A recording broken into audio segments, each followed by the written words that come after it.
কনসিয়াসটা দিতে হবে।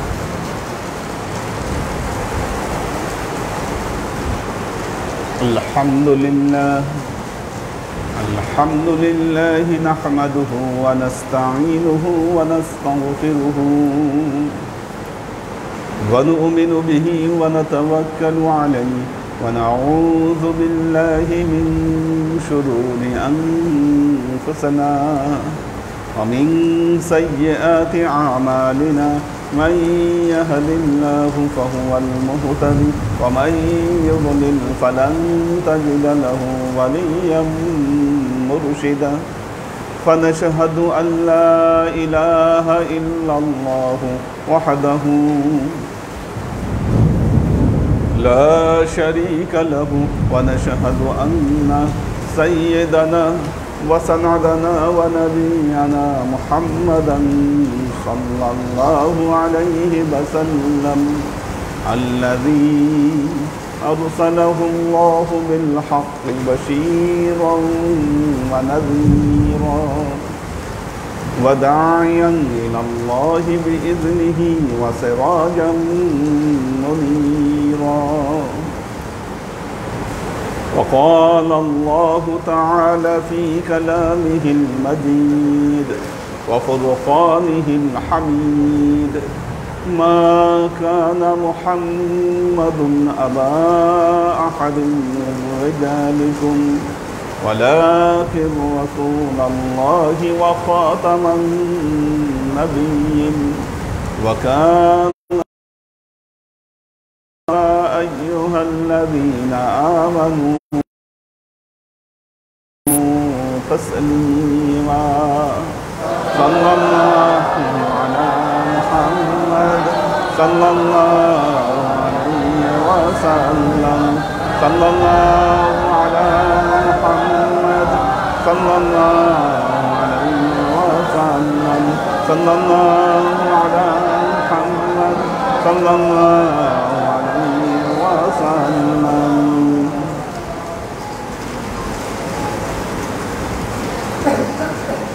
আল্লাহর আশিক ও সালেহীন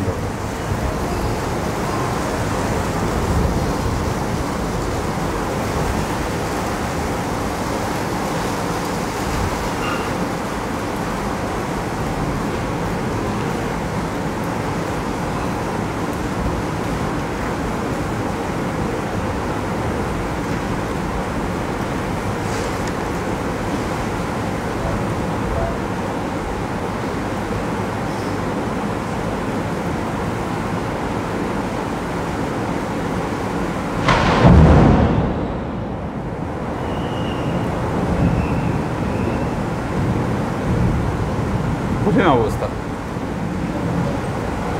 আল্লাহ মাফ করুন।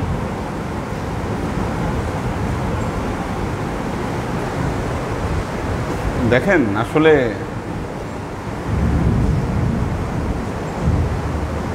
আমরা আল্লাহর সন্তুষ্টি কেমনে অর্জন করব? যে অবস্থা দেখতেছি, আমাদের সমাজ নষ্ট হয়ে গেছে, সমাজ নষ্ট হয়ে গেছে। মুসলমান ঘরে ঘরে মদের যে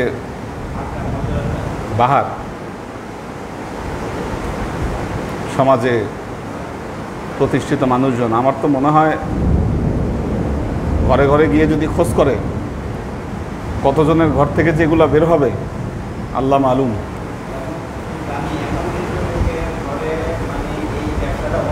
হ্যাঁ হ্যাঁ, এটা তো এখন আসলে একটা ডাউট হয় যে এখন কাদের ঘরে গিয়ে খোঁজ করলে এই জিনিস কিছু না কিছু বের হবে।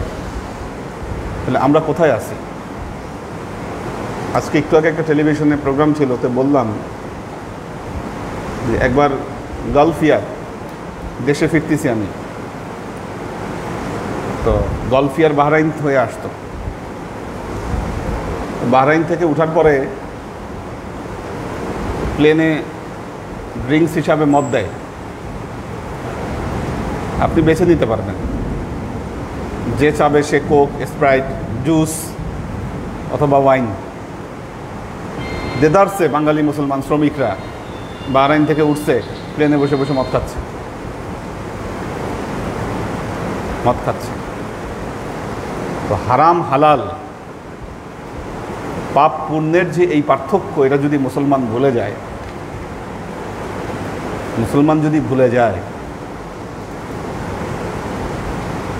এই কোন ধরনের মুসলমান, এটা? এই যে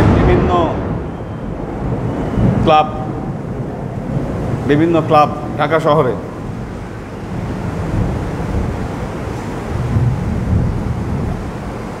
এই ক্লাবগুলা করাই হয়েছে এই মদ জুয়া এগুলা কারণে। আর এটা হচ্ছে তাদের স্ট্যাটাস। হ্যাঁ, দেখাতে হয়, নাহলে সদস্য হতে পারে না। ওটা ঢাকা ক্লাবের ক্ষেত্রে। তো এই যে করুণ পরিণতি, মানুষের হাতে সম্পদ থাকলে তার স্ট্যাটাস বাড়ানোর জন্য ক্লাবে যেতে হবে, এগুলো মদ খেতে হবে। কোথায়, কোন কালচার, আমরা কোথায় ফিরে যাচ্ছি?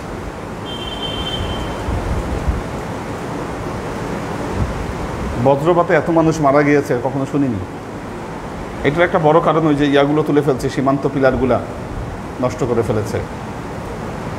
তো আল্লাহ যদি আমাদেরকে রক্ষা না করেন, বাঁচার উপায় নেই আমাদের। সমাজ নষ্ট হয়ে গেছে, ইসলাম উঠে যাচ্ছে পৃথিবী থেকে। মুসলমানদের ঘরে, মুসলমানদের সমাজে ইসলাম নাই, আছে শুধু নামমাত্র।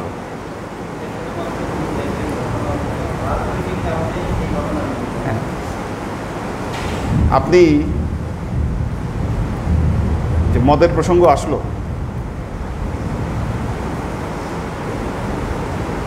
ঢাকা শহরের মসজিদ কমিটির যে সভাপতি সেক্রেটারি যারা আছে, এদের বাসায় খোঁজ করলে কয়জনের বাসা থেকে বের হবে আমি সন্দিহান।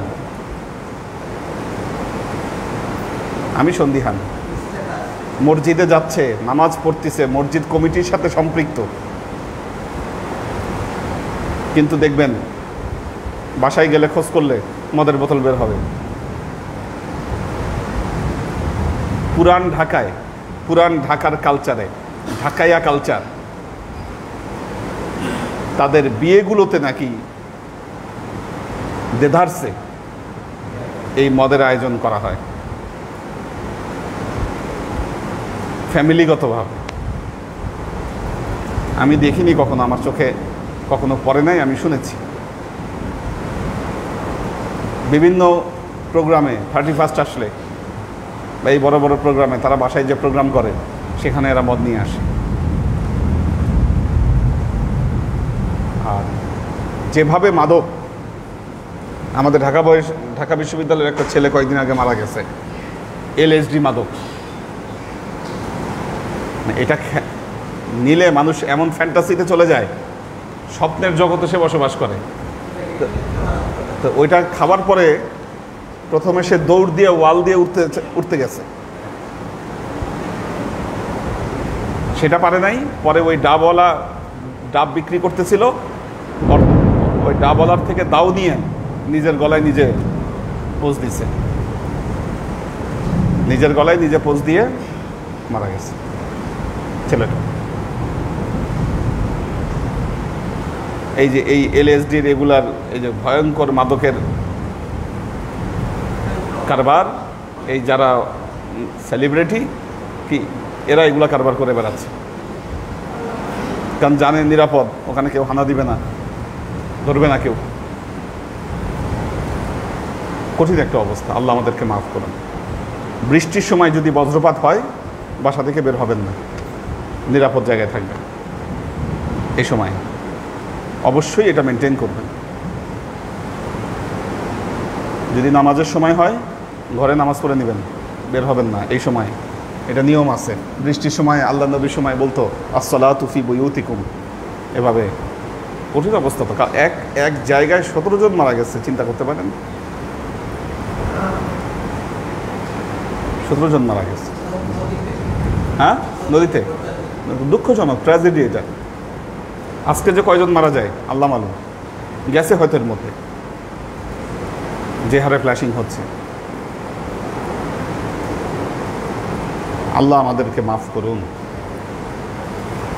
মুসলমান, শয়তান বুঝায় ফেলছে তুমি মুসলমান, ঠিক আছে, তুমি পাক্কা মুসলমান, তুমি সাচ্চা মুসলমান, কিন্তু উৎসবে একটু আটটু এগুলা খাইলে কিছু হয় না। শয়তান এই মগজ ধোলাই করে ফেলছে।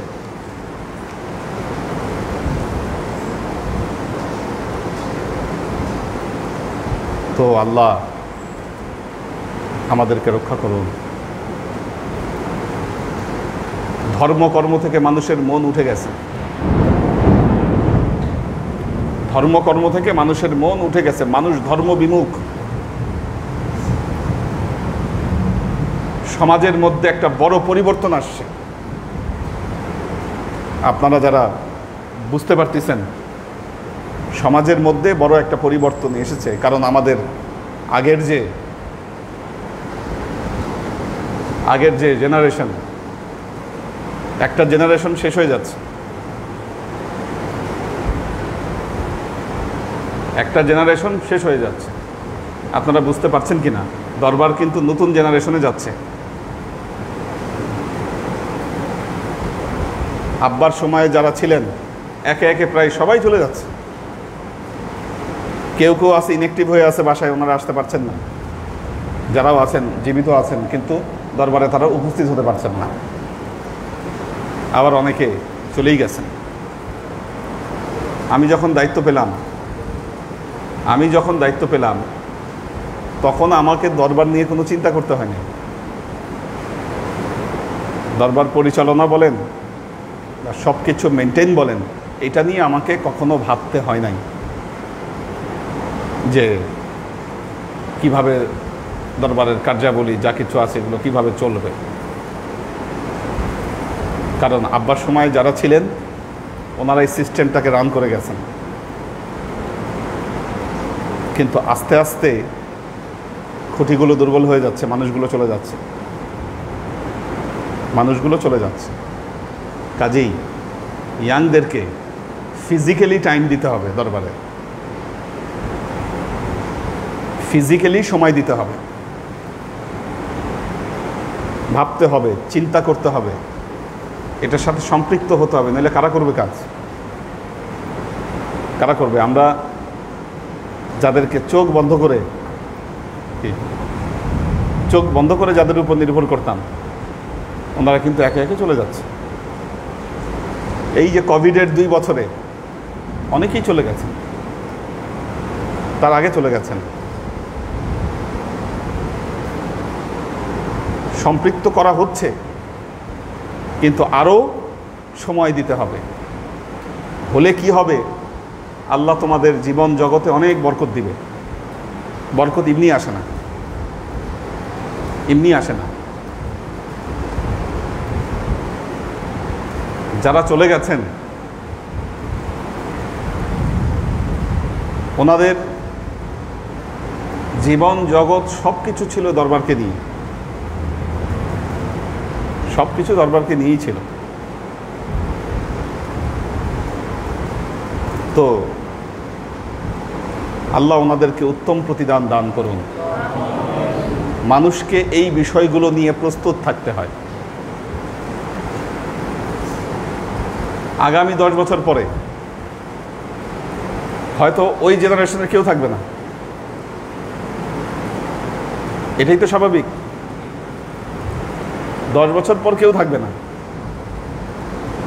এটাই স্বাভাবিক। তখনকার কি করণীয় আমরা যদি সেটা এখন থেকে ভাবতে না পারি, আপনি রান করতে পারবেন না। প্রচার প্রসার দরবারে, মানুষকে দাওয়াত দেওয়া। দেখেন একটা জিনিস, যুগে যুগেই মানুষ আল্লাহকে ভুলে গেছে। আর যখনই মানুষ আল্লাহকে ভুলে গেছে, তখনই আল্লাহ মুসলমানদের উপর একটা না একটা গজব চাপাই দিছে। মুসলমানদের উপর গজব চাপাইছে। এর আগে যে মুসলমানদের উপর গজব আসেনি তা না,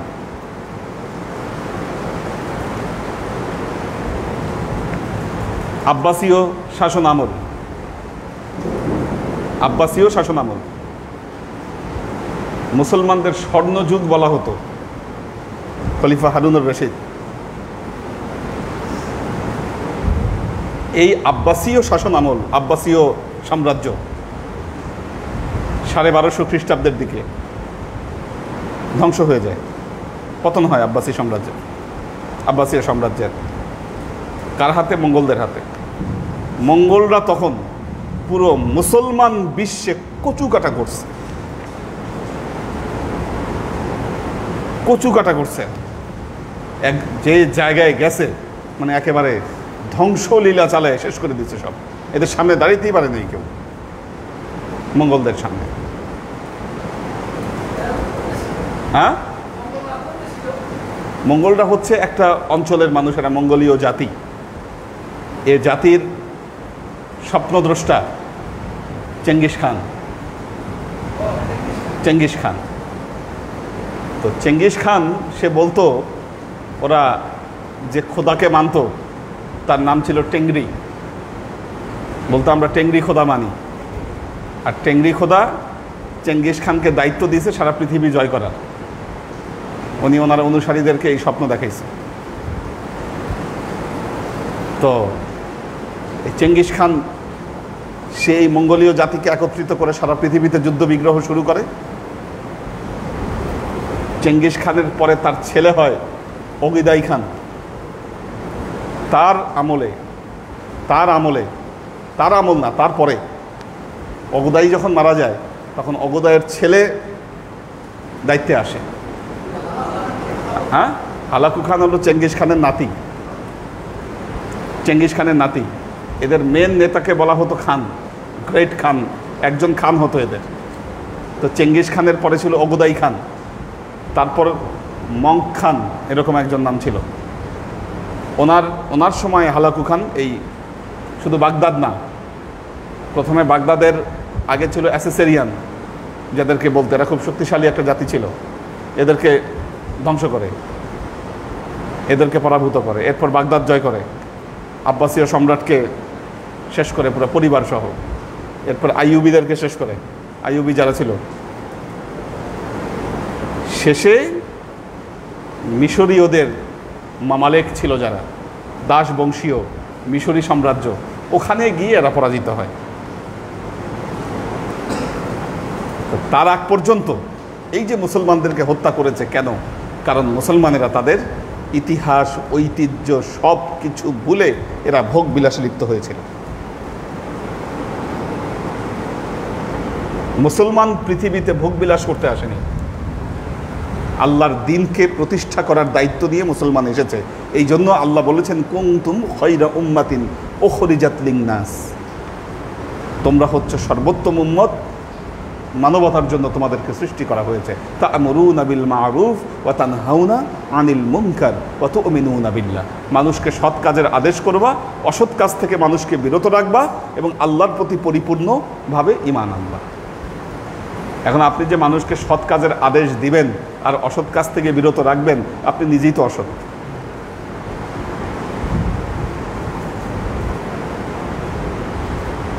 এই জন্য হচ্ছে না, সমাজটা নষ্ট হয়ে যাচ্ছে,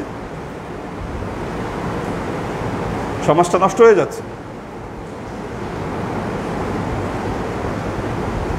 তরিকায় মুহাম্মদীর অনুসারী, আপনি তরিকায় মুহাম্মদীর অনুসারী, আপনি নিজেই নেশাগ্রস্ত। কি? আপনি নিজেই নেশাগ্রস্ত। ঠিক আছে, আপনি মদ খান না, ইয়াবা খান না, গাঁজা খান না, আপনি সিগারেট খান। কি? আপনি সিগারেট খান। কি দিবেন আপনি সমাজকে? কি? আপনি যে এই তরিকায় মুহাম্মদীর অনুসারী, কেন, কি কারণে আপনি তরিকায় মুহাম্মদীকে অনুসরণ করছেন? কোন দায়িত্ব নিয়ে, কোন কারণে, জীবনের কোন উদ্দেশ্য নিয়ে আপনি এই তরিকা অনুসরণ করছেন? একবার কি চিন্তা করছেন আপনি? জি হ্যাঁ, বললাম তো আমাদের অধঃপতন, চারিত্রিক অধঃপতনগুলো কোন জায়গায় গিয়েছে। আপনি নবীর দিনকে কায়েম করার দায়িত্ব নিয়েছেন।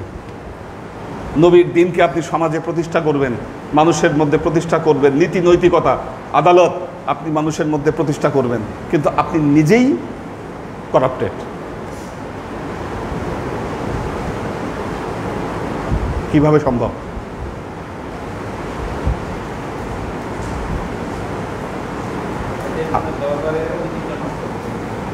তো এটা তো আসলে জীবনের লক্ষ্য উদ্দেশ্য কোনো কিছুই ঠিক নেই। সে জানি না তার জীবনের লক্ষ্য কি, তার জীবনের উদ্দেশ্য কি, কিছুই সে জানে না। পথ হারা পথিক সে। একটা নৌকার যদি দ্বার ঠিক না থাকে, সেই নৌকার যে পরিণতি, সে ওই একই পরিণতির দিকে সে হাঁটতেছে। তরিকায় মোহাম্মদীর সালেক, আপনি যদি মানুষের কাছে আপনার নিজেকে আপনি সেভাবে উপস্থাপন করতে না পারেন, আপনি বলেন আপনাকে দেখে মানুষ কেন তরিকায় মোহাম্মদী গ্রহণ করবে? বলেন, আপনি তরিকায় মোহাম্মদীর অনুসারী, আপনার নিজেকে তো এমনভাবে প্রেজেন্ট করা উচিত যে মানুষ আপনাকে দেখে এই তরিকার প্রতি আকৃষ্ট হবে, যে না ঠিক আছে, এই লোক তরিকায় মোহাম্মদী কি পালন করে, তরিকায় মোহাম্মদীর ভেতরে ঢুকে সে কিছু শিখেছে।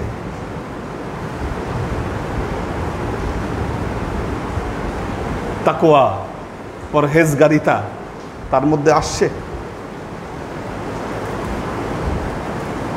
দরবারে আসলে আপনি হুজুর, দরবার থেকে বাইরে হয়ে গিয়ে আপনি যে কাজ কারবার করেন, মানুষ আপনাকে দেখে আসে, দরবারে গিয়ে না তুই এই শিখছিস, হ্যাঁ লাভ হয়েছে কি গিয়ে, কি আপনাকে দেখে কেউ আসবে না, আপনাকে দেখে কেউ আসবে না। আসলেই তো আপনি আপনার নিজের উপরে এই দায়িত্ব নেননি। কি দিনে দিনে আপনার মধ্যে পরিবর্তন আসতে হবে, আনতে হবে। আপনি দরবারে এসে ক্লাস করেন, দরবারের বাইরে এলাকায় বসে আপনি সিগারেট খান, মানুষ কি বলবে? ও কি শিখছে? কিচ্ছু না, জিরো। ধর্ম, ধার্মিকতা, ধর্মীয় মনোভাব এগুলার কোনোটাই যদি আপনার মধ্যে না আসে, আপনি যদি প্রেজেন্ট করতে না পারেন, একটা মানুষ আপনাকে দেখে কেন আকৃষ্ট হবে? বলে না? আল্লাহ যখন মানুষ সৃষ্টির কথা ফেরেশতাদেরকে বললেন, আল্লাহ বলেছিলেন ইন্নী জাইলুন ফিল আরদি খলিফা, আমি পৃথিবীতে আমার প্রতিনিধি সৃষ্টি করতে চাচ্ছি। তার মানে কি? পুরো সৃষ্টি জগতের মধ্যে আমি আমার প্রতিনিধি তৈরি করছি। যে মানুষ তৈরি করছি সে আমার প্রতিনিধিত্ব করবে, মানুষ তাকে দেখে বুঝবে যে না এ আমার প্রতিনিধি, এ আমার প্রতিনিধি। আপনি যে কাজগুলো করছেন এর দ্বারা কি পৃথিবীতে আল্লাহর প্রতিনিধিত্ব কি এটা কি আপনার দ্বারা প্রমাণিত হয়? বলেন আপনি।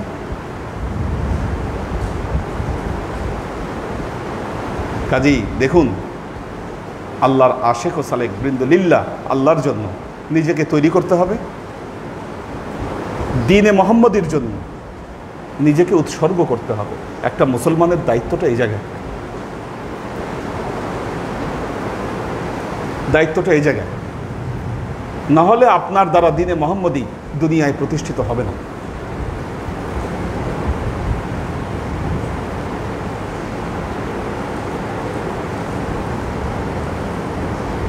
তো আল্লাহর আশেক ও সালেক বৃন্দ, এই জন্য ফিজিক্যালি সময় দিতে হবে, ফিজিক্যালি সময় দিতে হবে, চিন্তা করতে হবে।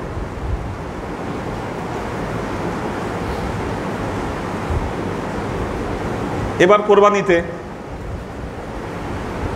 সন্ধ্যার পরে সবসময় ইয়াংরা থাকে, এবার দেখি সন্ধ্যার পরে ইয়াংরা নাই, কেউই নাই, নাই।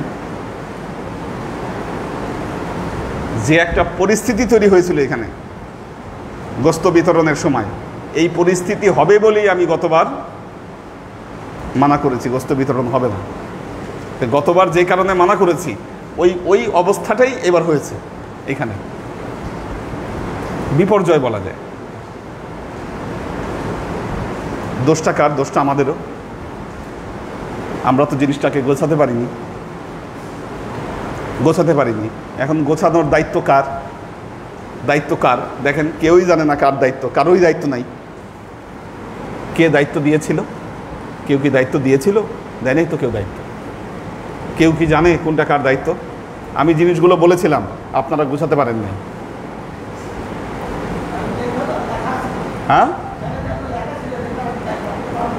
শুধু কাগজে কলমে লেখা থাকলেই একটা জিনিস হয় না, একটা জিনিস সুন্দরভাবে পরিচালনা করতে হয়। কাজে আমাদের এই গ্যাপগুলো ফিল আপ অবশ্যই করতে হবে, এর কোনো বিকল্প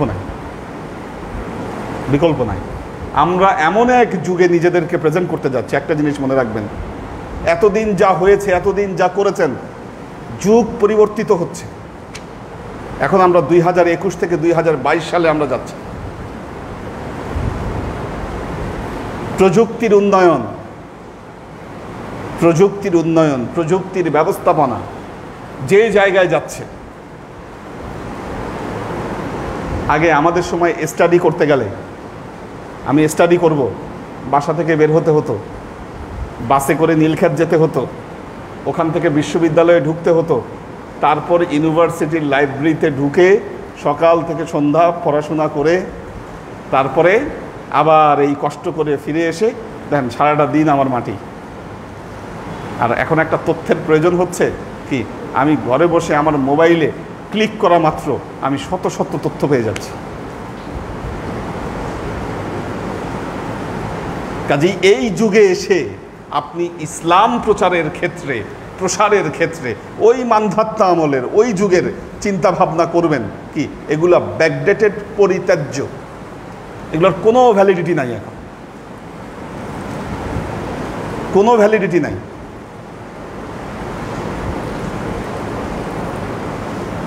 আপনি দেখেন, মানুষকে যখন কোনো মেসেজ দিবেন, তথ্য দিবেন, আপনি নতুন কিছু না দিতে পারলে মানুষ আপনার তথ্য নিবে না। যে কোনো জায়গায় আপনি যে কিছু বলবেন, নতুন কিছু তথ্য মানুষকে দিতে হবে, নাহলে কেন? গড বাঁধা জিনিস, গড বাঁধা।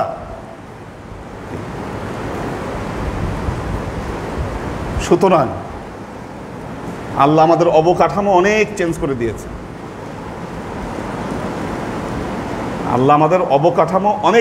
আলহামদুলিল্লাহ, এটা আল্লাহর বিরাট নিয়ামত। কিন্তু সেই অনুসারে আমরা আমাদের চিন্তা ভাবনাগুলোকে পরিবর্তন করতে পারিনি। আর একজনের চিন্তা ভাবনা দ্বারা এই পরিবর্তন সম্ভব না, এখানে সবার সম্মিলিত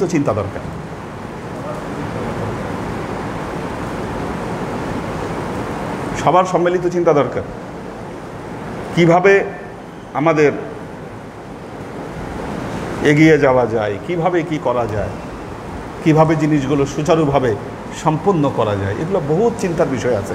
না হলে আপনি সারভাইভ করতে পারবেন না।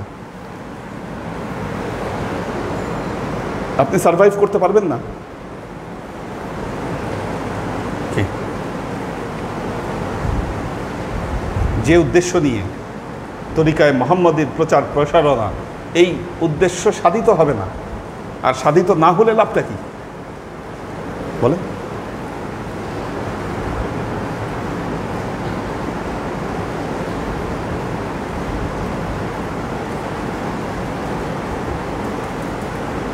দেখুন,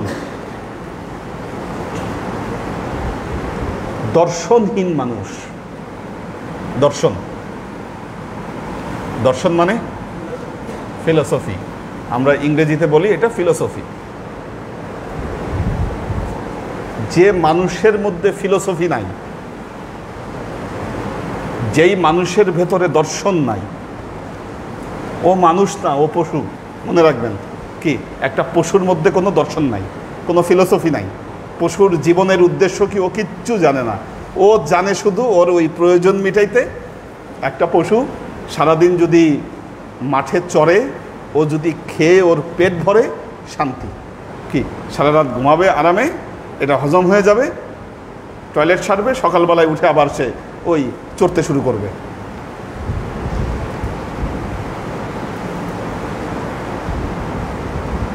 কিন্তু একজন মুসলমানের জীবন এই জন্য তৈরি করা হয় নাই। মুসলমান ভেতরে একটা ফিলোসফি, একটা চিন্তা, একটা বিশ্বাস সে তার ভেতরে ধারণ করবে।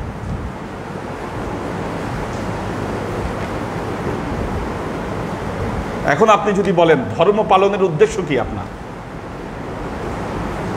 আপনি একটা তরিকা পালন করছেন, এর উদ্দেশ্য কি? আর বহু মানুষ তরিকা পালন করেন দুনিয়াবি সুযোগ সুবিধার জন্য, দুনিয়াবি সুযোগ সুবিধার জন্য। এই সমস্ত মানুষ আর প্রচলিত রাজনীতিবিদ, এদের মধ্যে কোনো পার্থক্য নাই। রাজনীতি করে কেন? নিজের জীবনের কিছু সুযোগ সুবিধা, কিছু পাওয়ার, কি এটা কিছু পাওয়া যাবে, এই জন্য তারা রাজনীতি করেন। তাহলে আপনি ধর্ম পালন করতেছেন কেন? আপনার ধর্ম যদি এই উদ্দেশ্যে পালন করা হয় যে না, ধর্ম পালন করলে আমি দুনিয়ায় ভালো থাকবো, কি এটা কি ধর্ম পালনের উদ্দেশ্য? কি এটা ফিলোসফি নয়, এটা বিজনেস। ধর্ম, হ্যাঁ, নিজের ইহকালীন এবং পরকালীন মুক্তি তো রয়েছে, মুক্তি তো রয়েছে, কিন্তু মুসলমানদেরকে আল্লাহ নবী এই দর্শন শেখান নাই। কি মুসলমানদের জীবন দর্শন হচ্ছে আল্লাহর নবীর প্রকৃত দ্বীনকে এই পৃথিবীতে প্রতিষ্ঠা করা। এই কাজটি যে মুসলমান করতে পারবেন, যিনি এর সাথে সম্পৃক্ত থাকতে পারবেন, কি তার ইহকালীন এবং পরকালীন উভয় জীবনে তিনি যে মুক্তি পাবেন, এটা আর বলা লাগে না, এটা সকল কথা চিন্তার ঊর্ধ্বে।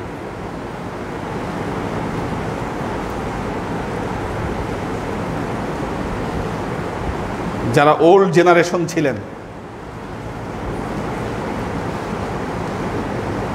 চলে গেছেন যারা, আমি তো দেখতেছি একটা জেনারেশন পুরো শেষ, শেষ একটা জেনারেশন পুরো শেষ। যারাও আছেন অত্যন্ত জয়ীফ হয়ে গেছেন, তারা দুর্বল হয়ে গেছে, চোখের সামনে দেখতে পাচ্ছি। পরবর্তী জেনারেশন যেভাবে চলছেন, কোথায় নিতে পারবেন আপনারা এই দরবারকে? চিন্তা করে দেখেন, এই তরিকায় মোহাম্মদীকে কোথায় আপনারা নিতে পারবেন? ভাবতে হবে, চিন্তা করতে হবে, এগোতে হবে, ভেতরে এই ফিলোসফি, এই দর্শন ধারণ করতে হবে। কি আল্লাহর নবীর যুগে দেখেন রাসূলুল্লাহ সাল্লাল্লাহু আলাইহি ওয়াসাল্লাম এই দর্শন সকল মানুষের ভেতরে সমানভাবে বন্টন করে দিয়েছিলেন। কি আল্লাহর নবীর সময় ছোট থেকে বড় পর্যন্ত সবাই এই চিন্তাকে ধারণ করতে পারত।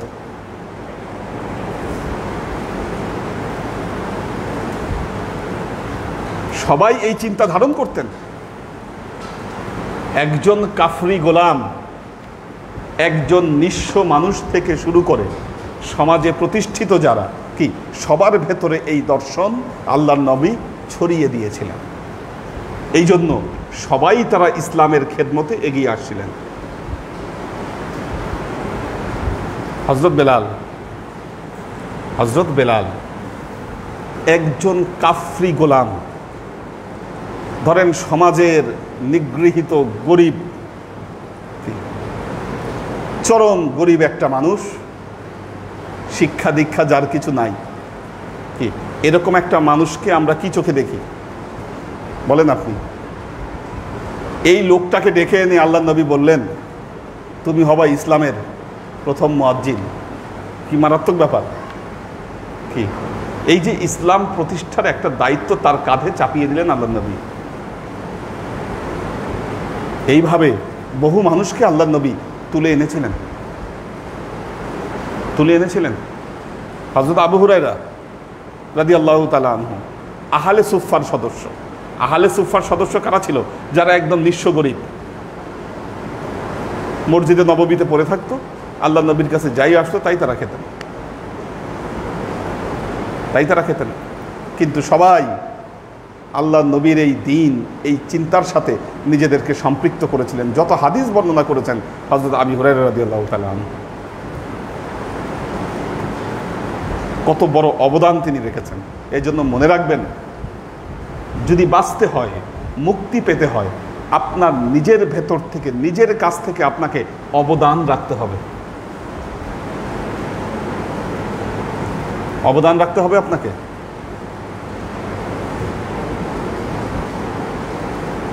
এই যে আপনাদের বাবারা যারা তাদের বংশধরদেরকে রেখে গেছেন, একটা অবদান তারা রাখছেন না?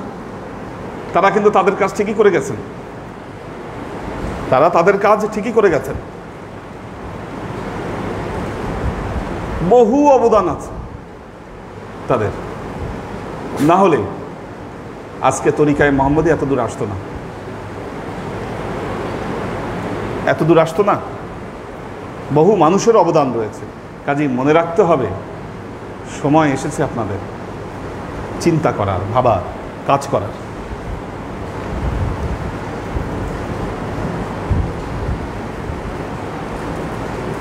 খালি ঘরে বসে থাকলে হবে না, দিনের প্রচার প্রসারে আগায় আসতে হবে, এগিয়ে আসতে হবে মানুষ আপনাদের।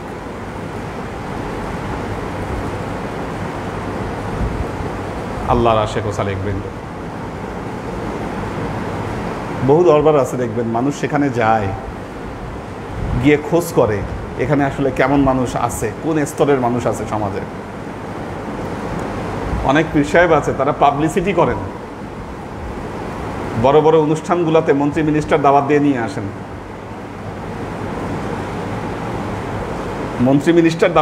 আসেন, অনুষ্ঠানগুলোতে ওনারা চিফ গেস্ট হন। এমনও বক্তব্য আছে পীর সাহেবদের, আমাদের দরবারে সকল দলের, আওয়ামী লীগ, বিএনপি, সব দলের বড় বড় লোকেরা আসেন, পীর সাহেব বক্তব্য দিচ্ছেন।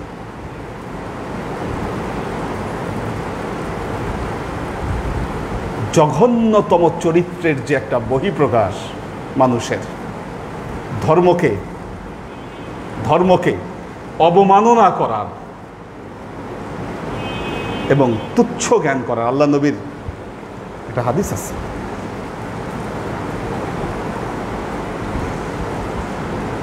খায়রুল উমারা মান জারাল উলামা বি'সাল ফাকির আলা বাবিল আমির নি'মাল আমির আলা বাবিল ফাকির। আল্লাহ নবী বলেছেন, খায়রুল উমারা মান জারাল উলামা, ওই আমির, ওই নেতা হচ্ছে উত্তম যিনি আলেমদের সহচর্যে আসেন।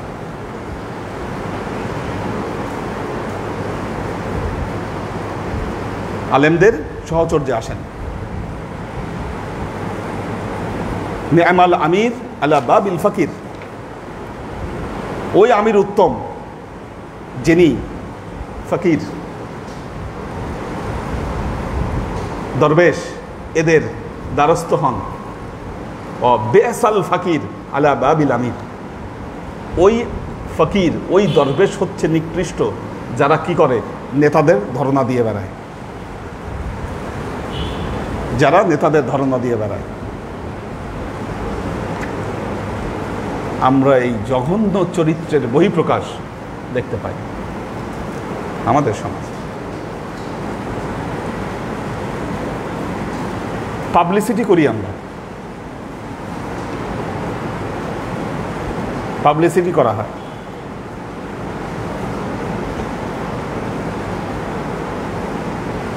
ওরসের সময়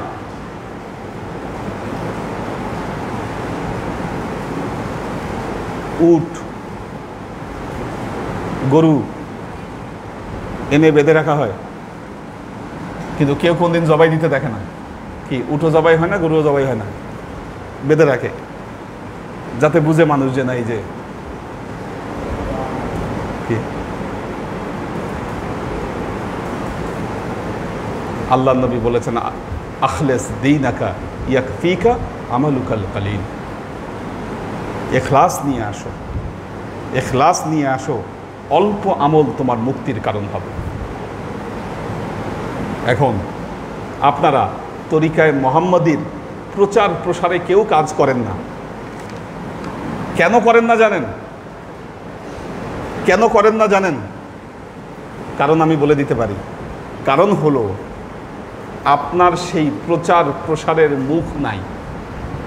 মানুষের কাছে গিয়ে যে আপনি প্রচার করবেন, মানুষ তো জানে আপনি নিজেই টাউট। মানুষ জানে আপনি কোন পর্যায়ে আছেন। তো আপনি যে তাকে দাওয়াত দিবেন, ওই দাওয়াত দেওয়ার মুখ তো আপনার নাই। প্রবলেমটা কোন জায়গায়? হ্যাঁ, আপনার ঘরেই আপনি সামলাইতে পারেন নাই, বা আপনার সমাজে আপনি নিজেকে যেভাবে রিপ্রেজেন্ট করেছেন, কি এই রিপ্রেজেন্ট অনুযায়ী মানুষের কাছে আপনি সে দাওয়াত দিতে পারছেন না। কারণ মানুষ জানে তো বেটা তোরই ঠিক নাই দিনের, তুই আবার কিসের দাওয়াত দেশ আমারে?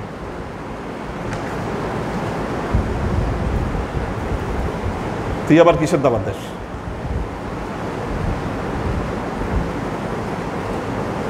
অথচ আপনাদের মধ্যে এমনও ছিলেন, পীর ভাইদের মধ্যে, আমাদের আমিরুল ইসলাম তরমুজ ভাই,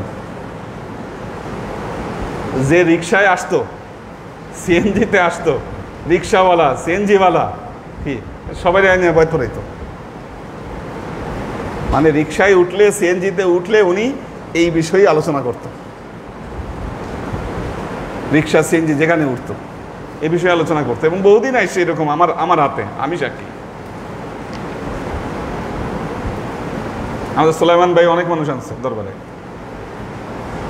বহুত মানুষ আনছে, সে বহু মানুষকে সে দাওয়াত দিয়েছে।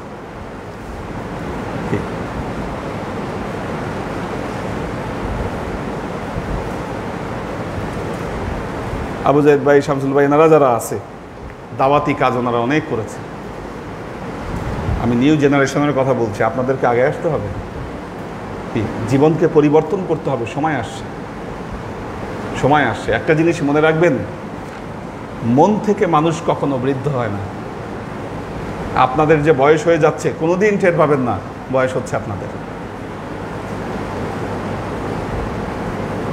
কোনোদিন টের পাবেন না বয়স হচ্ছে। কিন্তু বয়স হচ্ছে, বয়স হচ্ছে। আপনি যেভাবে জগৎ দেখেন, আপনি যেভাবে আপনার নিজেকে দেখেন, মানুষ আপনাকে সেভাবে দেখে না। কি আপনি ভাবেন আপনি খুব ইয়াং, আপনি ভাবেন আপনি ইয়াং, তা আপনি তো আসলে বুড়া হয়ে যাচ্ছেন।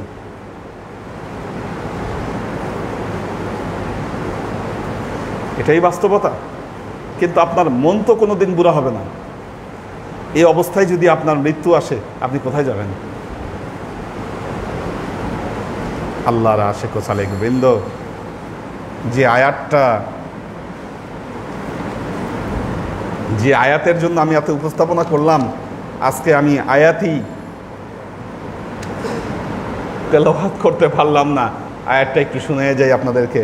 আউযু বিল্লাহি মিনাশ শাইতানির রাজীম, বিসমিল্লাহির রহমানির রহিম। আতা'মুরুনান নাস বিল বিররি ওয়া তানসাউনা আনফুসাকুম ওয়া আনতুম তাতলুনাল কিতাবা আফালা তা'কিলুন। আল্লাহ বলছেন, আতা'মুরুনান নাস বিল বিররি, আতা'মুরুনান নাস, প্রশ্ন করছেন আল্লাহ, আতা'মুরুনান নাস, তোমরা মানুষকে আদেশ দিচ্ছ? দেখুন একটু লাস্ট মেসেজ এটা, চোখ যাদের ঘুম আসছে চোখ খুলেন, শেষ করে দিব এখনই। আল্লাহ জিজ্ঞাসা করছেন মানুষকে, প্রশ্নবোধক, ইস্তেফহাম। আতা'মুরুনান নাস বিল বির, তোমরা মানুষকে সৎ কাজের আদেশ দিচ্ছ? ওয়া তানসাউনা আনফুসাকুম, অথচ নিজেরাই সৎ কাজ করতে ভুলে গেছো। আতা'মুরুনান নাস বিল বিররি, তোমরা মানুষকে সৎ কাজের আদেশ দিচ্ছ, ওয়া তানসাউনা আনফুসাকুম, অথচ তোমরা তোমাদের নিজেদেরকেই ভুলে গেছো এই কাজে। ওয়া আনতুম তাতলুনাল কিতাবা, অথচ তোমরা আল্লাহর কিতাব তেলাওয়াত করো। তোমরা কি করো? আল্লাহর কিতাব তেলাওয়াত করো। আল্লাহর কিতাব তোমাদের মধ্যে আছে। আতা'মুরুনান নাসা বিল বিররি ওয়া তানসাউনা আনফুসাকুম ওয়া আনতুম তাতলুনাল কিতাবা, তোমরা তো আল্লাহর কিতাব তেলাওয়াত করো। আফালা তা'কিলুন, কিন্তু এই কিতাব কি তোমরা অনুধাবন করো না? আফালা তা'কিলুন, তোমরা কি এটা অনুধাবন করতে পারো না? হৃদয়ঙ্গম তোমরা করো না? মানুষকে সৎ কাজের আদেশ দিচ্ছ আর নিজেরাই তোমরা ভুলে আসো। কি করতেছো তোমরা? আল্লাহ প্রশ্ন করছেন মানুষকে।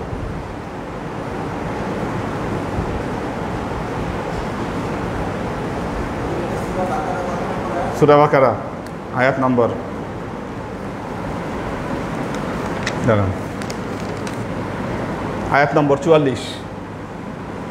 আতা'মুরুনান নাসা বিল বিররি ওয়া তানসাউনা আনফুসাকুম ওয়া আনতুম তাতলুনাল কিতাবা আফালা তা'কিলুন, অথচ তোমরা নিজেরাই ভুলে আছো।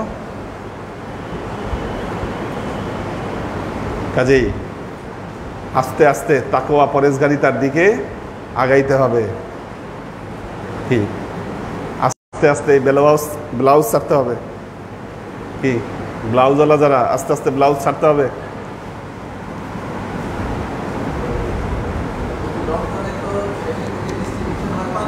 হ্যাঁ, এই তো ব্লাউজ ছাড়তে হবে আস্তে আস্তে। মুখে আল্লাহর রহমতে মাশাআল্লাহ দাঁড়িয়ে সবার কিন্তু কম বেশি হচ্ছে, এটা পজিটিভ।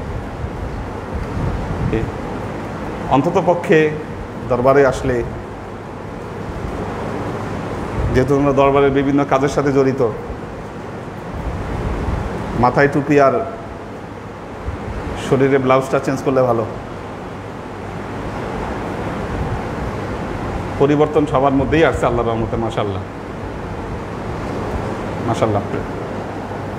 তো একদিনে পরিবর্তন হয় না মানুষের, আস্তে আস্তে করতে হয়। কিন্তু তোমরা যারা দীর্ঘদিন, তোমাদের পরিবর্তনের সময় এসেছে, আমি এই মেসেজ দিচ্ছি তোমাদেরকে। কর্মক্ষেত্র আলাদা। কর্মক্ষেত্রে যাচ্ছ, যদি তোমার সেখানে কোনো ড্রেস কোড থাকে কর্মক্ষেত্রে, তুমি সেটা ফলো করো, সমস্যা নেই। তোমার যদি ড্রেস কোড থাকে সেখানে, তুমি সেটা ফলো করো, সমস্যা নেই। ফলো করতেই হবে, এটা আইন। যেখানে আইন, যেটা ড্রেস কোড যদি থাকে, ড্রেস কোড ফলো করতে হবে। আমাদের বিশ্ববিদ্যালয়ে যেমন আলহামদুলিল্লাহ আমাদের কোনো ড্রেস কোড নাই। ড্রেস কোড থাকলে তো সমস্যা হয়ে যেত। আমাদের কিন্তু কোনো ড্রেস কোড নাই, আমরা যে কোনো ড্রেস পরে ক্লাস নিতে পারি, এটা একটা সুবিধা। তো আল্লাহর আশেক ও সালেক বৃন্দ, পরিবর্তন আনতে হবে, মেসেজ হচ্ছে এটা। দাও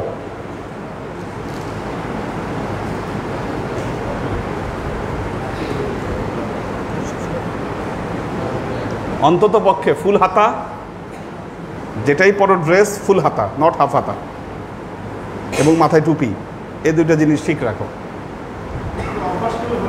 হ্যাঁ, তোমার আমি বলতেছি না পাঞ্জাবি পরো, হাফ হাতাটা চেঞ্জ করো। হাফ হাতা এটা মানায় না, এটা ঘরে ঠিক আছে, বের হইলে এটা ঠিক নাই। এই স্যান্ডো গেঞ্জি, আমি তো আজীবন স্যান্ডো গেঞ্জি যেটা পরি, এই টাইপ হাতা পর্যন্ত, ওই শুধু বগল পর্যন্ত যে স্যান্ডো গেঞ্জি, ওইটা দেখলে আব্বা কেটে ফেলতো। হ্যাঁ বলেন।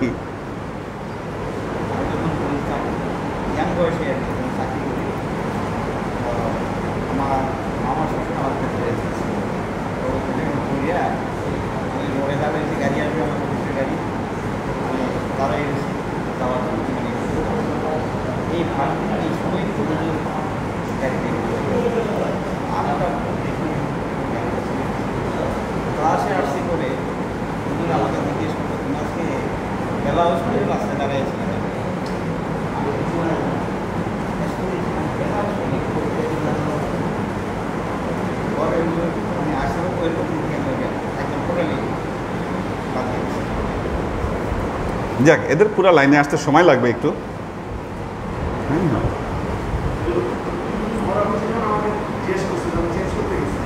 আচ্ছা,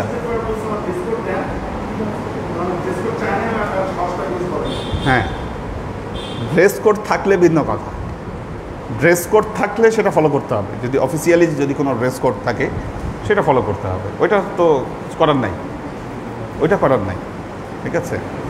বা এরা যারা বিভিন্ন দোকানে কাজ করে সেখানে করার ক্ষেত্রে যদি সুবিধাজনক কোনো ড্রেস লাগে সেটা ভিন্ন কথা, হ্যাঁ। কিন্তু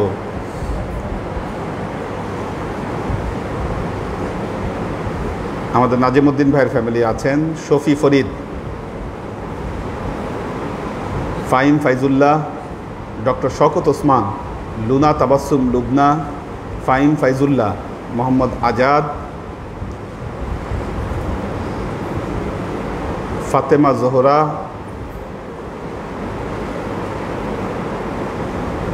সাগর সরকার, ইফাদ মিলি, সাইম আহমেদ, আমির হোসেন, সানজিদা রেজা, শাকেরা আফজারা, ওমর শরীফ, সুরভি আক্তার নিপা, মোহাম্মদ কাউসার আলম আলাল, আশেক মাহমুদ, আব্দুস সাত্তার ভাই আছেন, মাকসুদ ওমর, হ্যাঁ দেশে গেছে না, শোয়েব খান, আমাদের হাসিব ভাই আছেন, তাহেরা তনু, পাখির ভেজ, HK হানিফ, আলী আকবর ভাই আছেন। আলী আকবর ভাইকে আজকে রুমে দিয়েছে, আল্লাহর আমাদের কেবিনে দিয়েছে আর কি, ICU থেকে, কিন্তু এখনও অক্সিজেন লাগতেছে ওনার। আব্দুল হাফিজ, মোহাম্মদ কবির হোসেন, খান জলিল, সুলাইমান রাজি, মাহফুজুল হক উজ্জ্বল, মোহাম্মদ শিয়াম হোসাইন, হাবিবা আখতার জেনি, সেলিম রেজা, পপিয়ারা জামান সুমি, নয়ন হোসাইন, আশরাফুল আনাম নাইম, নূর হোসেন খোকন। আমাদের ইলিয়াস ভাইয়ের প্রোগ্রামটা আগামীকাল হচ্ছে না, কারণ ওনার ওয়াইফ নাইমের আম্মা ওনারও সমস্যা, উনি অসুস্থ পজিটিভ, এই জন্য ওরা রিস্ক নিতে চাচ্ছে না, পরবর্তীতে হবে। তো আল্লাহ রহম করুন, যারা অসুস্থ রয়েছেন তাদেরকে আল্লাহ সুস্থ করে দেন, এই দোয়া করি। খতমতো পড়া হয়েছে, এর জন্য আল্লাহ সবাইকে সুস্থ করে দেন।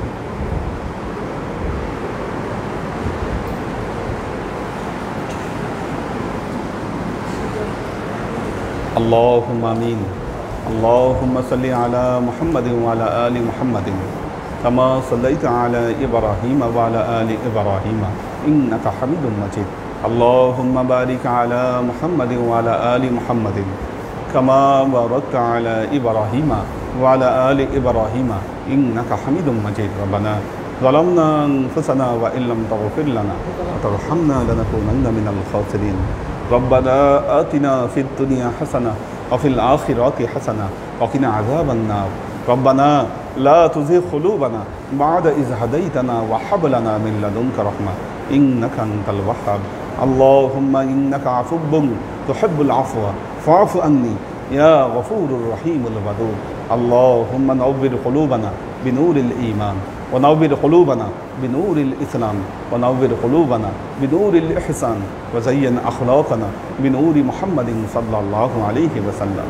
اللهم إنا نسألك علما نافعا رزقا واسعا عملا مقبولا شفاء من كل داء قلبا خاشعا ذهنا ذاكرا إيمانا كاملا توبة قبل الموت راحة عند الموت ونزاة بعد الموت. اللهم إنا نسألك رحمتك في كل درجة فلاح في كل أمر ونعوذ بك من الشرك والشك والنفاق والبدعة ومن كل وسوسة الشيطان. يا الله يا رحمن يا مالك, আমরা এতক্ষণ তোমার দরবারে যে সমস্ত আমলকে উপস্থাপন করলাম ত্রুটিমুক্তভাবে হে আমলগুলোকে তুমি আমাদের তরফ থেকে কবুল করে নাও। তুমি আমলের যাজা আমাদের প্রিয় নবী হজরত মোহাম্মদ মুস্তফা সাল্লাল্লাহু আলাইহি ওয়াসাল্লামের কাছে পৌঁছে দাও। আল্লাহ, আমাদের নবীর পরিবারবর্গের কাছে তুমি এর যাজাকে পৌঁছে দাও। এই দুনিয়ার সমস্ত আম্বিয়াই কেরাম, সাহাবাই কেরাম, তাবা আইন, তাবে আইন, ওয়ালি আউলিয়া, গাউস কুতুব, আমাদের মা বাবা, ভাই বোন, আত্মীয় স্বজন, এই দরবার থেকে যত পীর ভাই বোন চলে গেছে সবার রুহে আল্লাহ তুমি এর চাচাকে পৌঁছে দাও। তুমি তোমার হাবিবের ওসিলায় আমাদের সবাইকে কবুল ক্ষমা করে দাও। আমাদের জীবন থেকে সমস্ত অভাব, অভিযোগ, বালা মুসিবত, দুঃখ কষ্ট, রোগ শোককে দূরীভূত করে দিয়ে দৃঢ় হস্তে তোমার দ্বীনের খেদমতের তৌফিক তুমি আমাদেরকে দান করো। আজীবন যেন তোমার হেদায়েতের পথে প্রতিষ্ঠিত থাকতে পারি, সে তৌফিক তুমি আমাদেরকে দান করো। সুবহান রাব্বিকা রাব্বিল ইজ্জাতি আম্মা ইয়াসিফুন, সালামুন আলাল মুরসালিন, ওয়ালহামদুলিল্লাহি রাব্বিল আলামিন। ওয়াজআল আখিরু কালিমাতিনা ইনদাল মাউত লা ইলাহা ইল্লাল্লাহু মুহাম্মাদুর রাসূলুল্লাহ।